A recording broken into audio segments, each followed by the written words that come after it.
मित्रांनो, तुमचं पुन्हा एकदा GB स्टोरी टेलर या यूट्यूब चॅनलवर स्वागत आहे. आजच्या आपल्या गोष्टीचं नाव आहे रहस्यमयी वाडा. लेखक निखिल सावंत. पण गोष्ट सुरू करण्याआधी जर कोणी या चॅनलवर पहिल्यांदाच आलेले असाल तर त्यांनी ह्या चॅनलला सबस्क्राईब करायला विसरू नका. चला तर मग अजिबात वेळ न घालवता गोष्टीला सुरुवात करूया.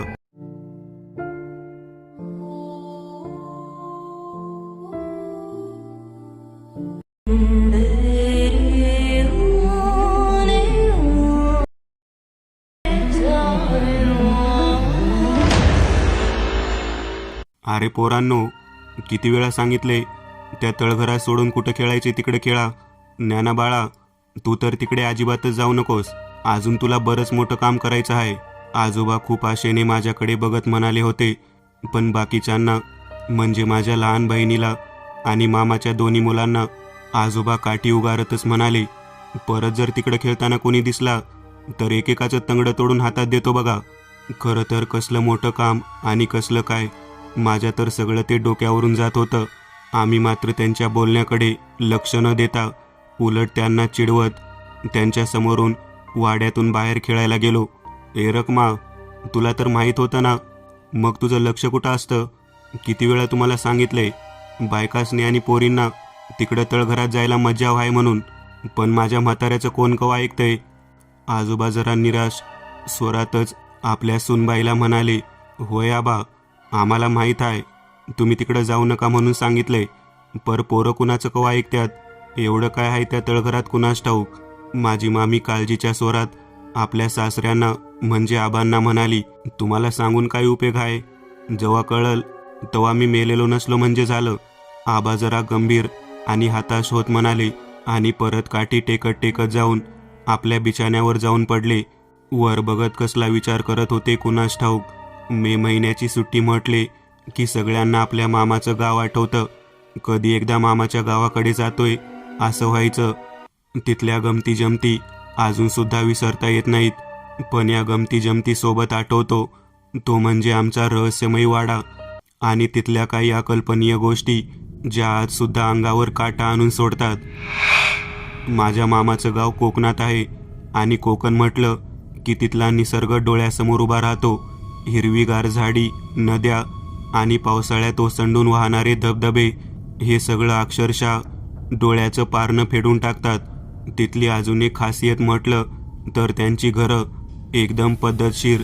दारात मोठं अंगण आणि घराच्या मागे नारळाच्या आणि आंब्याच्या फणसाच्या झाडांची गर्दी. आणखीन बरंच काही. खरं तर एवढ्या कमी शब्दात कोकणाचं वर्णन करणारा मीच पहिला व्यक्ती असेन.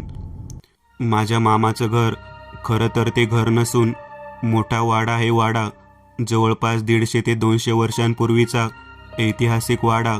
आमच्या पूर्वजांचा वाडा. खूप भारी वाटतं जेव्हा केव्हा मी या वाड्याचा उल्लेख करतो. या वाड्याची कागदी नमूद मोडी लिपीमध्ये आहे, त्यामुळे तो किती जुना आहे त्याची कल्पना येते. जवळपास 8 ते 9 पिढ्यांपासून हा वाडा आमच्याकडे चालत आलाय. वाडा इतका जुना आहे की बरेच लोक इथे पिक्चरच्या शूटिंगसाठी विचारपूस करायला येतात, पण मामाने आजवर त्यासाठी परवानगी दिली नव्हती. हा वाडा जवळपास 6 ते 7 गुंठ्यामध्ये असून संपूर्ण बांधकाम हे दगडी आहे. मुख्य दरवाजाची चौकट दगडामध्ये असून यावर मोर, हाती यांच्या चित्रांचं रेखीव नक्षीकाम केलेलं आहे आणि दरवाजा जवळपास 9 फूट उंचीचा आहे. या दरवाजावर लोखंडी सुळे आहेत. जसे आपल्या राजांच्या किल्ल्यांचे मुख्य दरवाजे असतात त्याप्रमाणे. इतकी वर्ष होऊन सुद्धा अजून त्या लोखंडी सुळ्यांची टोक तितकीच धारदार आहेत. जणू काही ते वाड्याची दुष्टशक्तीपासून संरक्षण करतात. अजून एक वैशिष्ट्य म्हणजे हा दरवाजा कधीच बंद नसतो, ना दिवसा ना रात्री. तो यासाठी की कुठला वाटसरू किंवा एखादा गरजू व्यक्ती तिथे आसरा घेऊ शकेल. तिथेच त्यांची झोपायची सोय केली आहे. वाडा दिवस रात्र उघडा असला तरी आजपर्यंत कुणाचं धाडस नाही झालं इथं चोरी करण्याचं. वाड्यात प्रवेश केल्यावर दोन्ही बाजूला उलट्या इंग्रजी एल आकारामध्ये वाड्याची विभागणी केली आहे. वाडा हा दुमजली असून याच्या यल आकाराच्या दोन्ही बाजूंनी दुसऱ्या मजल्यावर जाण्यासाठी लाकडी जिन्या आहेत. जिन्यावरून वरती गेल्यावर असं वाटतं की आपण एखाद्या राजमहालात उभे आहोत. सगळीकडे मोठमोठाले लाकडी खांब आणि त्यावर सुबक असं नक्षीकाम. खाली मुख्य दरवाजातून थोडं पुढं आल्यावर दिसतं ते मोकळं आकाश, जे ऊन पावसाची आजपर्यंत साक्ष देत आलेत. थोडं पुढं चालत गेल्यावर 3-4 दगडी पायऱ्या आहेत आणि त्यानंतर येतो तो मुख्य हॉल, जिथं आमच्या काही पूर्वजांची छायाचित्र आहेत. पण आता सारखी प्रिंटेड नाहीत, चित्रकारांनी काढलेली आहेत. कदाचित त्यावेळेचे चित्रकार फार महान असतील, कारण प्रत्येकाची राजेशाही ठेवण त्याने अचूक टिपली आहेत. सुरुवातीला नानोजी, त्यांचा मुलगा चिमाजी, चिमाजींचा मुलगा बयाजी, बयाजी यांना 2 मुले, एक व्यंकोजी आणि दुसरा रानोजी. व्यंकोजी यांना सुद्धा एक मुलगा होता, पण त्यांचा फोटो त्यात नव्हता. आता हयात असणारे आप्पाजी म्हणजे आमचे आजोबा, आणि त्यानंतर पुढचे वारस माझे मामा आणि त्यांची 2 मुले.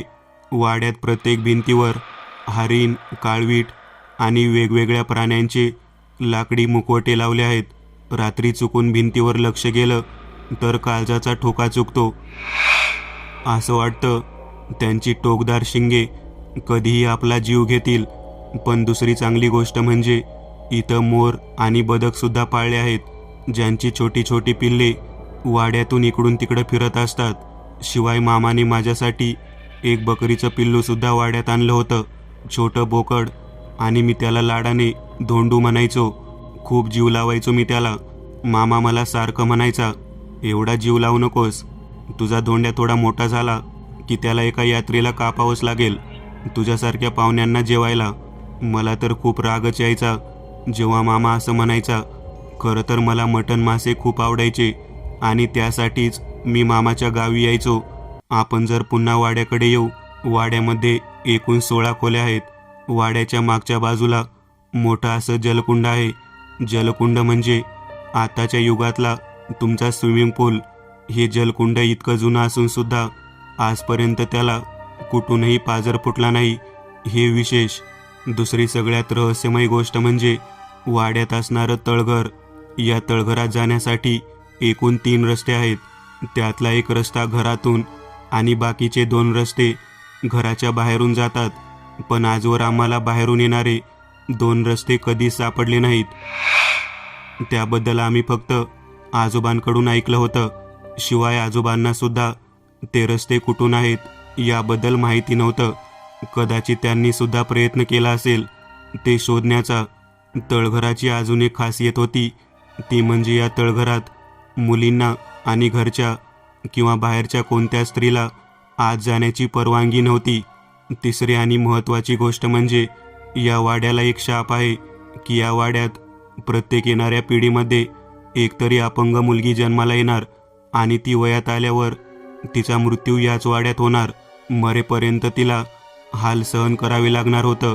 याचं काय कारण होतं ते समजण्यापेक्षा आपण प्रत्यक्ष अनुभवून घेऊयात. मामा राजकारणात असल्यानं वाड्यात नेहमी लोकांचं येणं जाणं असायचं. बऱ्याचदा मोठमोठी नेते मंडळीसुद्धा वरचेवर वाड्यात यायचे. एवढं असूनसुद्धा वाड्यात ना स्टायलिश फरशी, ना स्टायलिश बैठक व्यवस्था, आणि याच कारणाने मामाने आपला वाडा थोडा रेनोव्हेट करायचं ठरवलं. यामध्ये आम्हाला बरीच विघ्न आली, पण त्याकडे दुर्लक्ष करून आम्ही वाडा थोडा रिनोव्हेट केला. वाड्याची थोडी डागडुजी करायची म्हणून मामाने घराच्या मागची भिंत पाडली. पण जेव्हा भिंत पडली तेव्हा तिथं असणाऱ्या सगळ्यांचे डोळे पांढरे पडले होते, कारण समोर 2 मोठे हांडे होते, ते पण सोन्या आणि चांदीचे भरलेले. गावात कुठे चर्चा होण्याआधी मामाने कामगारांना जास्त पैसे देऊन कुणालाही एक शब्द न बोलण्याची ताकीद दिली होती. मला फोन करून लगेच बोलावून घेतले होते आणि माझ्याच हातून त्यात असणारी सोन्या चांदीच्या मूर्तीची पूजा करण्यात आली. ती माझ्याच हातून का केली हे बाकी मला तेव्हा कळलं नव्हतं. घरातले सगळेजण खुश होते, पण त्याच आठवड्यात आमच्या आनंदावर विरजण पडले. आमची आजी आम्हाला सोडून गेली. कोणताही आजार नसताना हे सगळं घडलं होतं. खरं तर आजोबांनी मामाला बजावलं होतं की वाड्यात काही पाडापाड करू नकोस, पण मामाने ते ऐकलं नव्हतं आणि त्याची मोठी किंमत आम्हाला मोजावी लागली होती. खरं तर आजीची खूप आठवण येत होती. असंच काहीसं वातावरण माझ्या मामाची मोठी बहीण गेल्यावर झाली होती. ती सुद्धा जन्मतः अपंग होती. कदाचित त्याच शापामुळे आजीचं असं अचानक सोडून जाणं मामाला थोडंसं विचित्र वाटलं. म्हणून त्याने त्याच्या ओळखीने एका वास्तुतज्ञाला बोलावलं होतं. तो जवळपास 1 तास वाडा आतून बाहेरून बघत होता. त्याने सांगितलं की तुमच्या वाड्याचा प्रत्येक दगड आणि दगड खूप विचार करून बसवला आहे आणि या वाड्यात बऱ्याच गोष्टी या रहस्यमय आहेत. तर तुम्हाला ज्या गोष्टी भेटल्या आहेत त्यांचा फक्त सांभाळ करा आणि वाड्यामध्ये कोणतेही मोठे बदल करू नका. तुमच्या पूर्वजांकडून तुम्हाला या गोष्टी फक्त जतन करून पुढच्या पिढीला देण्यासाठी ठेवल्या आहेत. हा वाडा कधी पाडू नका किंवा कोणाला विकूसुद्धा नका. कदाचित त्याची वेळसुद्धा तुमच्यावर कधी येणार नाही, एवढी ताकद आहे या वाड्यामध्ये. वास्तुतज्ञांनी सांगितल्याप्रमाणे मामाने ते सोन्या चांदीने भरलेले हांडे तळघरात ठेवले. त्याची पूजा फक्त दिवाळीमध्ये केली जाते आणि मला आवर्जून बोलून घेतात त्या पूजेसाठी. अशा बऱ्याच रहस्यमयी गोष्टी सगळ्यांना अनुभवास येत होत्या. वाडा खूप मोठा असल्याकारणाने अनोळखी व्यक्तीला तो भूलभुलैयासारखा वाटतो. त्यामुळं असा वाडा साफ करण्यासाठी घरचेच लोक कमी पडायचे, पण बाहेरचे लोक कधी बोलावले नव्हते. असंच एक दिवस मामा निवडणुकीच्या कामासाठी परगावी गेला होता आणि रात्री खूप वेळाने येणार होता. दिवाळी तोंडावर आली होती म्हणून वाड्याची साफसफाई करायची होती. खरं तर मामा आल्यावर सगळं काही करायचं होतं, पण मामीच्या मनात काय माहीत मामीने आमच्या लहान मुलांसोबत वाडा झाडायला सुरुवात केली.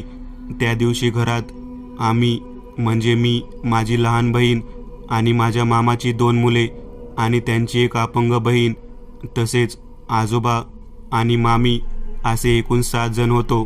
त्यापैकी आजोबा आणि आमची अपंग मामी बहीण सोडून सगळे एक एक साहित्य घेऊन आम्हाला वाटून दिलेल्या खोल्यांची साफसफाई करत होतो. खरं तर साफसफाई कमी आणि मस्तीत जास्त करत होतो. आजोबा झोपलेले असल्याने आम्हाला ओरडणारं आता कोणी नव्हतं. बराच वेळ झाला. आम्ही पार थकून गेलो होतो. सगळे दमून वाड्याच्या बाहेरच्या वरांड्यात आलो. आजोबा आणि अपंग बहीण त्यांच्या जागेवर अजूनसुद्धा झोपले होते. सगळ्यांना आता खूप भूक लागली होती. सगळे मामीच्या नावाने हाका मारत वाड्यात इकडून तिकडं फिरत होतो, पण मामीचा कुठेच पत्ता दिसत नव्हता. आता जवळपास दुपारचे 3 वाजले होते आणि आमची अजून शोधाशोध चालूच होती. आम्हाला वाटलं की मामी आम्हाला काम लावून स्वतः शेजाऱ्यांच्या घरात गेली वाटतं. तसं आम्ही आमच्या शेजारी असणाऱ्या सगळ्या घरात जाऊन आलो, पण तिकडे सुद्धा मामीचा पत्ता नव्हता. आता मात्र आम्ही सगळे घाबरून गेलो आणि आम्ही आजोबांना उठवलं. झालेला सर्व प्रकार आजोबांना सांगितला. आजोबासुद्धा विचारात पडले. तसं आजोबांनी विचारलं, तळघरात कोण गेलं होतं का? त्यावर आम्ही सगळ्यांनी नकारार्थी मान डोलावल्या. आजोबांना आता हळूहळू शंका येऊ लागली. तसतसा त्यांचा चेहरा अजूनच गंभीर होऊ लागला. स्वभावाने रागीट असणारे आमचे आजोबा आता मात्र खूप चिंतेत दिसू लागले.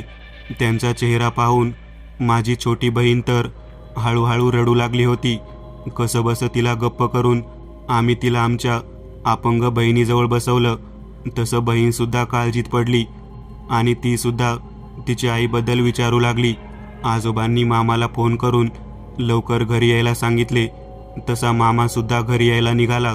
आजोबांनी आमच्या मोठ्या 2 मुलांना तळघरात सोबत यायला सांगितलं. तसे ते दोघे आणि मी 3 विजेचे कंदील घेऊन आजोबांच्या पाठोपाठ चालत होतो. आजोबा काठी टेकत टेकत खाली आले, तसे आम्हीसुद्धा त्याच्या मागे येऊन उभा राहिलो.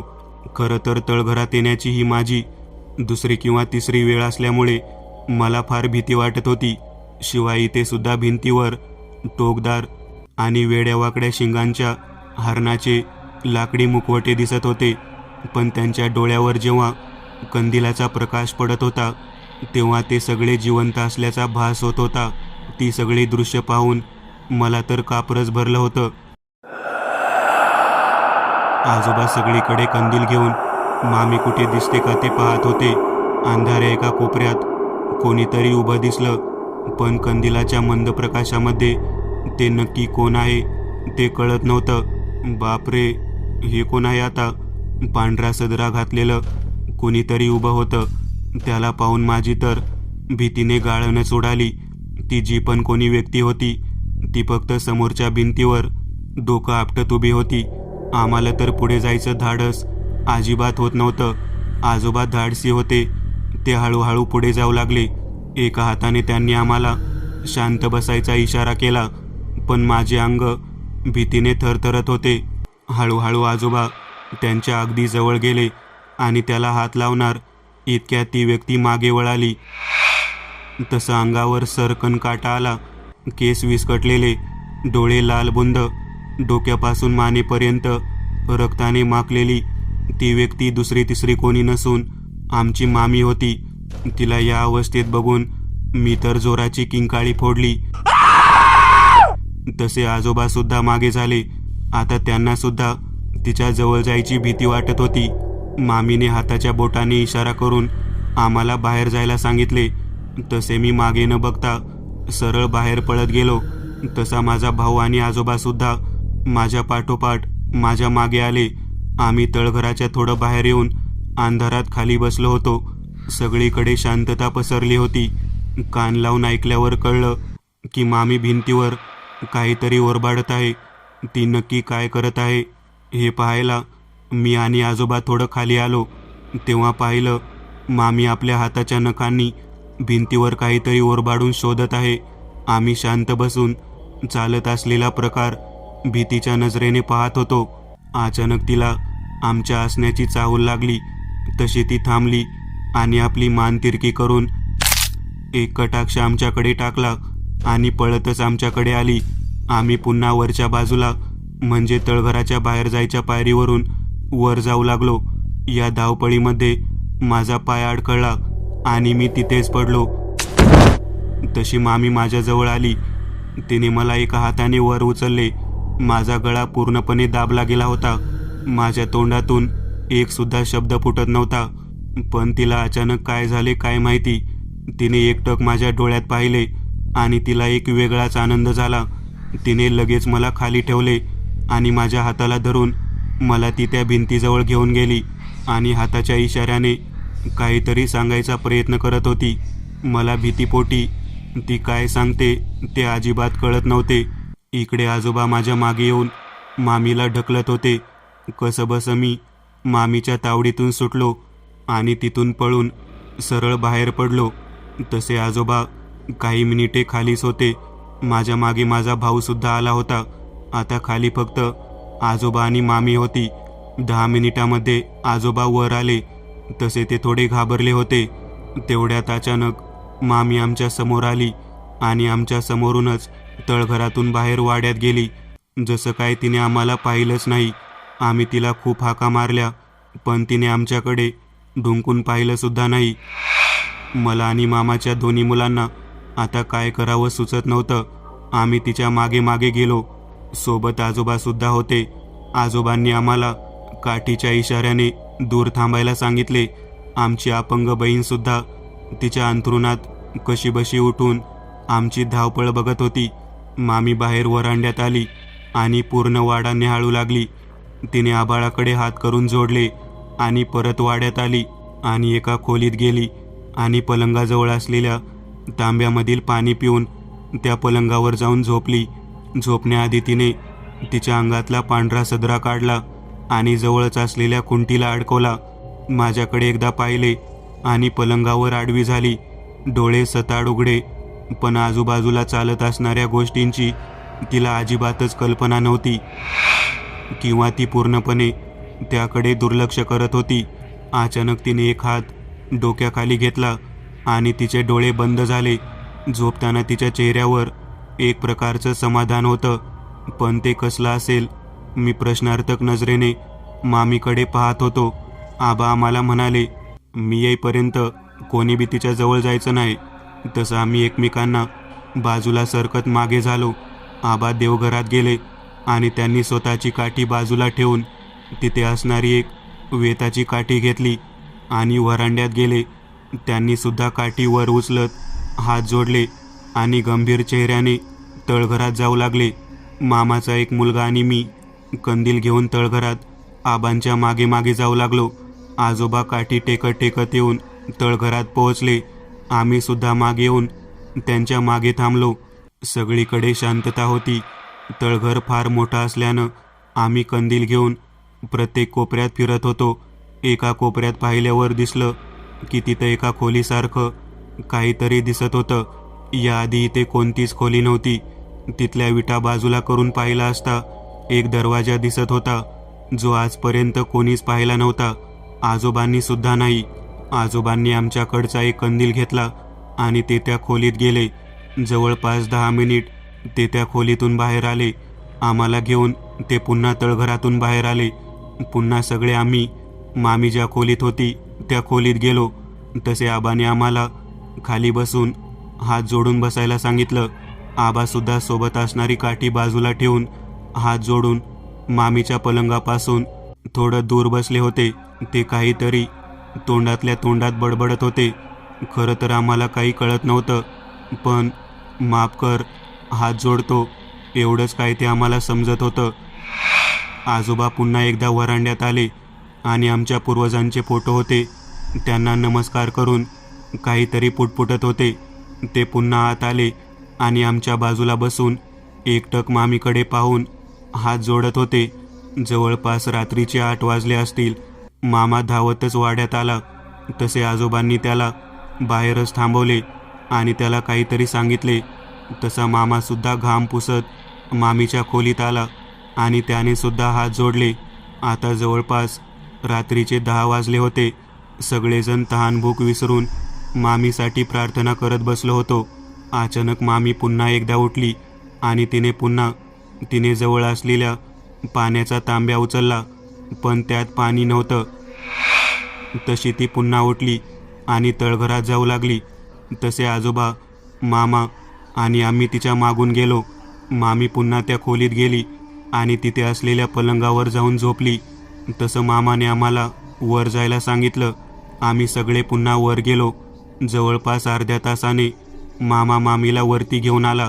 आता मामीला थोडी शुद्ध आली होती, पण तिचं कदाचित डोकं दुखत होतं म्हणून तिने डोक्याला हात लावला होता. कसंबसं आम्ही तिला दुसऱ्या खोलीत झोपवलं. ती रात्र आम्ही सगळे दुसऱ्या खोलीत झोपलो होतो.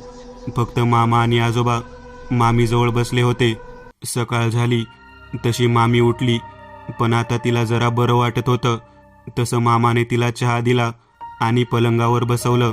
आजोबा उठले आणि त्यांच्याकडे असलेली वेताची काठी घेऊन देवघरात गेले आणि येताना स्वतःची काठी घेऊन आले. दिवसभर सगळे शांत होते. सगळ्यांनी जेवण वगैरे केले आणि आबांनी आम्हाला वरांड्यात बोलावले आणि मामीला विचारलं, अगं रखमा, तुला सांगितलं होतं नवं, बाई माणसानं त्या तळघरात जायचं नाही म्हणून. मग का गेलीस बाई तिकडं? ह्यो नुसता वाडा नाही, आपल्या पूर्वजांनी आपल्याला त्याचं पावित्र्य राखायला सांगितलं आहे. तसं मामी सांगू लागली. दिवाळी तोंडावर आली होती म्हणून मी सगळा वाडा साफसफाई करायची म्हणून खाली तळघरात गेली होती. पण तिथं गेल्यावर एका कोपऱ्यात मातीचा ढीग पसरला होता. मी तिथं जाऊन माती भरून टाकत होते, पण माती काढली तसं पुन्हा पुन्हा माती पडू लागली. तसं बघितलं की एक वीट निघत होती. मी हाताने बाजूला केली आणि हळूहळू सगळ्याच विटा निघत होत्या. म्हणून मी सगळ्या विटा काढल्या आणि समोर एक दरवाजा दिसला. मी तो दरवाजा उघडायचा प्रयत्न केला, पण काही केल्या तो दरवाजा उघडत नव्हता. मी जोर लावून तो दरवाजा उघडला तर पाहिलं की पलीकडच्या बाजूला सुद्धा विटांनी तो दरवाजा झाकला होता. मी घाबरतच आत गेले, पण सगळीकडे अंधार होता. सगळीकडे कोष्टांच्या जाळ्याचा सडा पडला होता. तिथं पाहिलं तर एक पलंग आणि बाजूला एक तांब्या होता. खूप जुन्या काळातला दिसत होता. मी तो हातात घेतला आणि बघून परत खाली ठेवला. तसं मागून कोणीतरी आल्यासारखं वाटलं, पण त्यानंतरचं काय आठवत नाही मला. तसं आबांनी मामीच्या डोक्यावरून हात फिरवला आणि सांगू लागले, हे सगळं त्या शापामुळे होतंय. आपल्या वाड्याला तो शाप आहे. माझ्या आजोबाला अजून एक भाऊ होता. त्याचा राग लई वंगाळ होता म्हण. एक दिवस त्याचं आणि त्याच्या बायकोचं भांडण लागलं होतं. रागाच्या भरात त्यानं तिच्या डोक्यात काठी मारली आणि जे नको व्हायला पाहिजे होतं ते झालं. लय रागात गेल्यामुळे त्या बिचारीनं जागेवरच प्राण सोडला. पण जाता जाता आमच्या वाड्याला शाप देऊन गेली. म्हणून तर आपल्या घराण्यात एकतर अपंग पोरगी जन्माला येते आणि वयात आल्यावर अंथरुणात खेळत ती बिचारी मरून जाते. त्या दिवशी माझा आजोबा त्याच्या भावाला मारून टाकायला उठला होता, पण त्यानं स्वतःला तळघरात त्या खोली स्वतःला बंद करून घेतलं होतं. जाताना तो एक पाण्याचा एक तांब्या भरून घेऊन गेला होता आणि सांगून गेला की बाहेरून ती खोली कायमची बंद करून ठेवा आणि मातीनं लिपून घ्या ती भिंत. आणि त्यानं सुद्धा ती खोली आतून बंद केली आणि विटांनी कायमची झाकून ठेवली. कदाचित त्या तांब्यात जेवढं पाणी होतं तेवढंच त्याचं आयुष्य होतं. 15-20 दिवसांनी त्याचं प्रेत मिळालं आणि तळघराच्या दुसऱ्या रस्त्यानं त्याचं प्रेत बाहेर काढलं आणि त्याचा कायमचा निरोप घेतला. माझ्या आज्यानं आम्हाला एवढंच सांगितलं होतं की त्या तळघरात कुठल्या बाई माणसाला जाऊ द्यायचं नाही. म्हणून मी तुम्हाला सारखं सांगायचो की तिकडं कुणी बी जाऊ नका. नशीब म्हणून त्यानं कुणाला काय केलं नाही. त्यांची तहान भागली नव्हती म्हणून तुझ्या रूपानं पाणी प्याला आणि त्याच्या जागेवर जाऊन गप झोपला. हात जोडून त्यांची माफी मागितली. आज कळलं ती वेताची काठी देवघरात का ठेवली आहे ते. आज बी ते तळघरात जाणारे बाहेरचे 2 रस्ते मला कवा सापडले नाहीत आणि तुम्ही बी कवा ते शोधायचा आटापिटा करू नका. एवढं सांगून आजोबा काठी टेकत टेकत जाऊन आमच्या अपंग बहिणीजवळ गेले आणि तिच्या डोक्यावर हात फिरवून त्यांच्या अंथरुणात जाऊन झोपले. त्यानंतर आम्ही कुणीच तिकडे गेलो नाही. मामाने ती खोली पुन्हा एकदा बंद करून घेतली. आज या गोष्टीला 2 वर्ष झाली आहेत. आज आमचे आजोबा आमच्या सोबत नाहीत. शिवाय आमची अपंग बहीणसुद्धा आम्हाला सोडून गेली. पण एक गोष्ट मला अजून खटकतीये की आजोबा जेव्हा शेवटचा श्वास घेत होते तेव्हा ते मला जवळ बोलावून आमच्या पूर्वजांच्या फोटोकडे बोट दाखवून काहीतरी सांगायचा प्रयत्न करत होते. तितक्यात त्यांचा श्वास बंद झाला आणि त्यांना जे सांगायचं होतं ते सुद्धा अर्धवटच राहिलं. मित्रांनो, आज पुरतं एवढंच. तुम्हाला जर काही गोष्ट आवडली असेल तर नक्की लाईक करा. तुमच्यापैकी बरेचसे जण व्हिडिओ लाईक न करताच पळून जातात, पण हा जर व्हिडिओ तुम्ही लाईक केला तर मला जरा बरं वाटेल आणि असेच भारी भारी व्हिडिओ बनवायची माझ्यात एनर्जी येईल. त्यामुळे नक्की लाईक करा आणि अजूनही कोणी या चॅनलला सबस्क्राईब केलेलं नसाल तर लगेच सबस्क्राईब करून टाका आणि बाजूची घंटी ती मात्र दाबायला विसरू नका. देवाची घंटी आहे ती. चला तर मग पुन्हा भेटूया अशीच एक आगळी वेगळी गोष्ट घेऊन पुढच्या